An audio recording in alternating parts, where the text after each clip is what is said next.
All you in the back, all you in the front, good morning. Welcome everybody here today. A beautiful rainy day, a little bit cooler than usual, and we thank God we can gather in His house.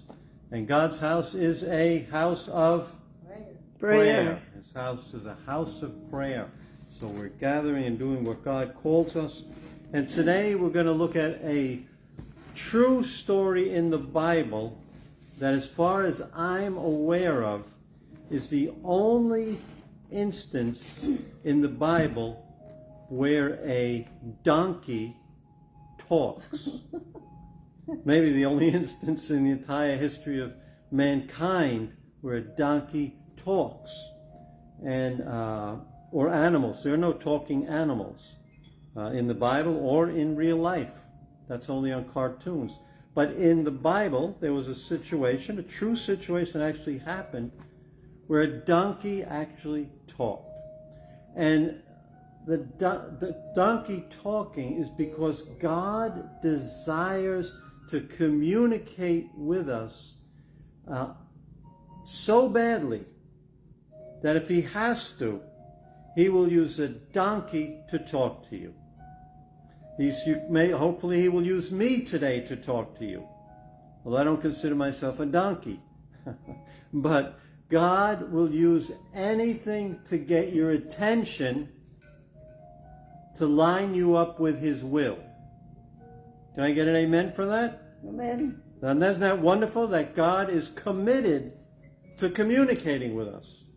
But communication takes two sides all the time, right? You learn that in marriage, you learn that with friendships, you learn that in any relationship, on the job, anything. It's a two-way street. And the problem with communication with God is never on God's part. It's always on our part. God desires to communicate His will, His direction to us in our lives. The problem is on our part, receiving. So we're going to look at this story of a donkey who talks. It's found in the book of Numbers, and it's Numbers 22. I'm going to summarize most of it.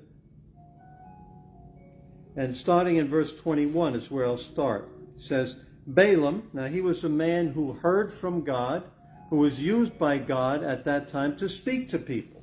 And yes, God does use people, and still does today, like pastors, preachers, or just people who follow Him, to speak to other people. In fact, that's one of the main ways God speaks today, is through people. He speaks through His Word, and He speaks through people. God can use you, and wants to use you, to speak into other people's lives.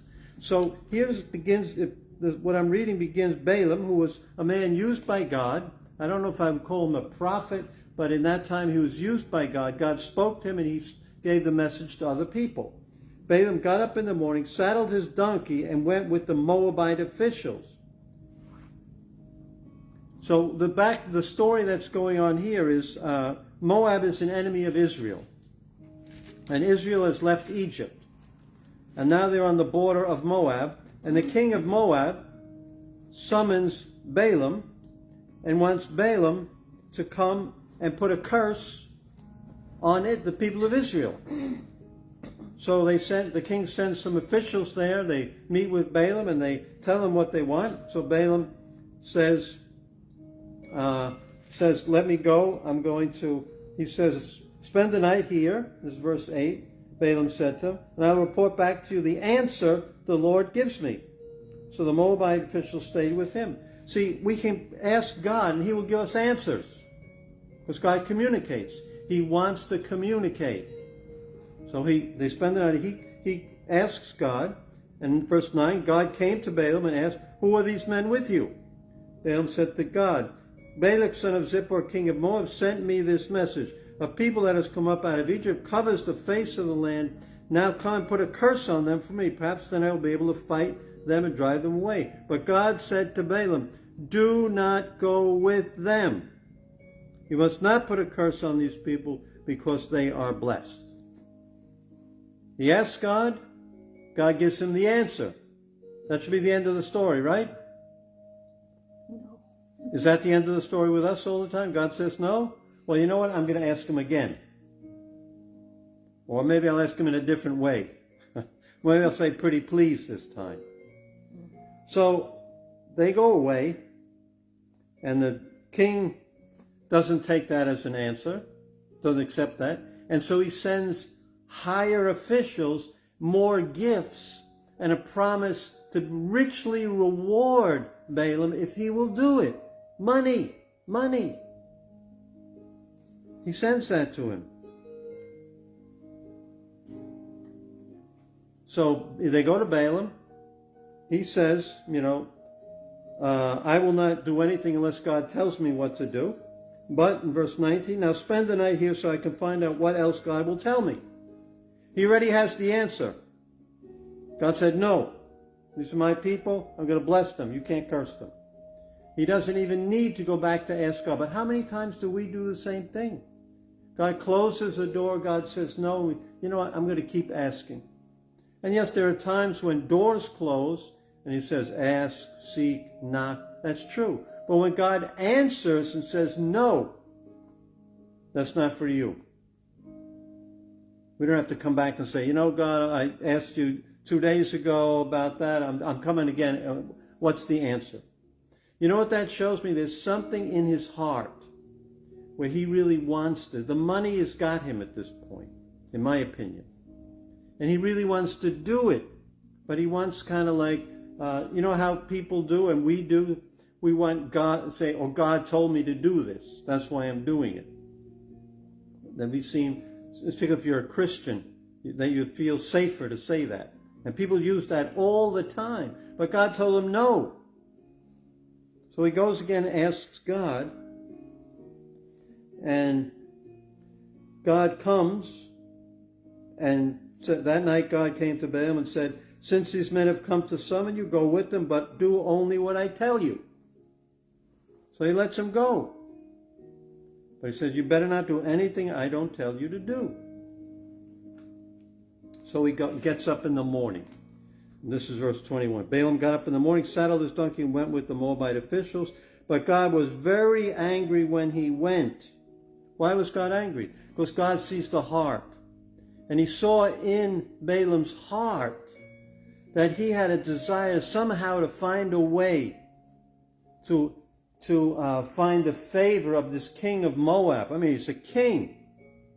He wants to get on the good side of the king of Moab, get some money out of it, and so he's got mixed motives.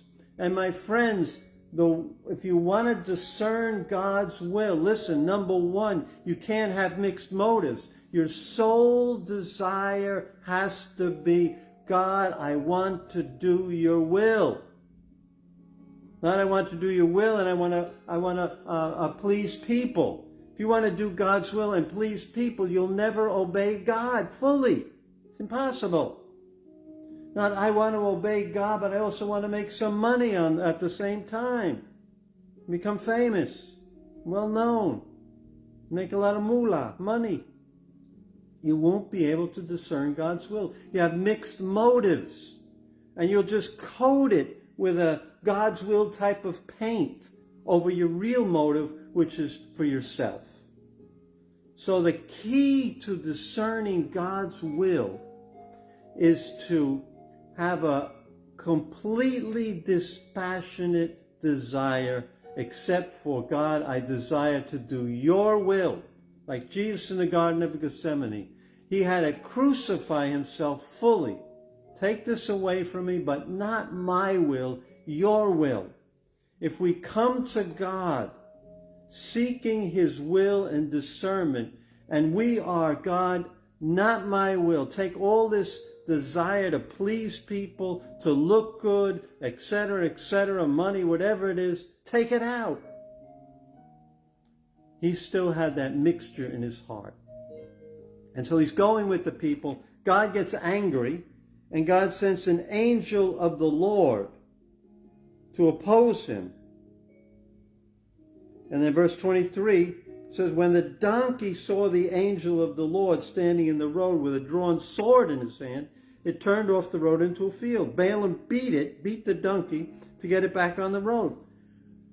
The donkey could see the angel of the Lord. The prophet Balaam could not see the angel of the Lord. And when your mind is mixed, your motives are mixed, you cannot see God. You cannot hear from God.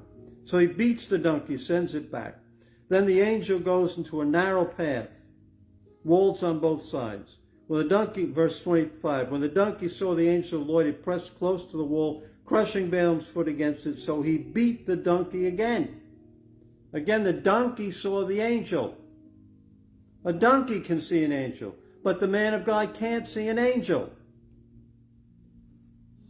I wonder how much I can't see because of mixed motives. 26, and the angel of the Lord turned on ahead and stood in a narrow place where there was no room to turn either to the right or left. When the donkey saw the angel of the Lord, it lay down under Balaam, and he was angry and beat it with his staff. Now he's beating the donkey who's trying to help him. 28, then the Lord opened the donkey's mouth, and it said to Balaam, what have I done to you to make me beat me these 3 times? Balaam answered the donkey, you have made a fool of me. If only I had a sword in my hand, I would kill you right now. The donkey said, am I not your own donkey, which you have always ridden to this day? Have I ever been in the habit of doing this? No, he said. Then the Lord opened Balaam's eyes. He saw the angel of the Lord standing in the road with his sword drawn. So he bowed down and fell face down. And then the angel says to him in verse 32 at the end, your path is a reckless one before me. I would have certainly killed you if the donkey had not turned aside. And then verse 34, the Balaam says to the angel, now if you are displeased, I will go back. So now his will has been conformed to God's will. You see that? Now his will is conformed to God's will. And the angel permits him to go ahead. But if you know the rest of the story, Balaam does not bless the Moabites. In fact, he blesses Israel. And he learned the lesson that his will, if you want to be used by God, if you want to discern God's will, your attitude has to be, God, not my will, but your will. So 2 things, takeaways today. Number 1, no mixed motives. You can't discern God's will with mixed motives. And number 2, be teachable. Even if a donkey talks to you, listen to the donkey. Amen?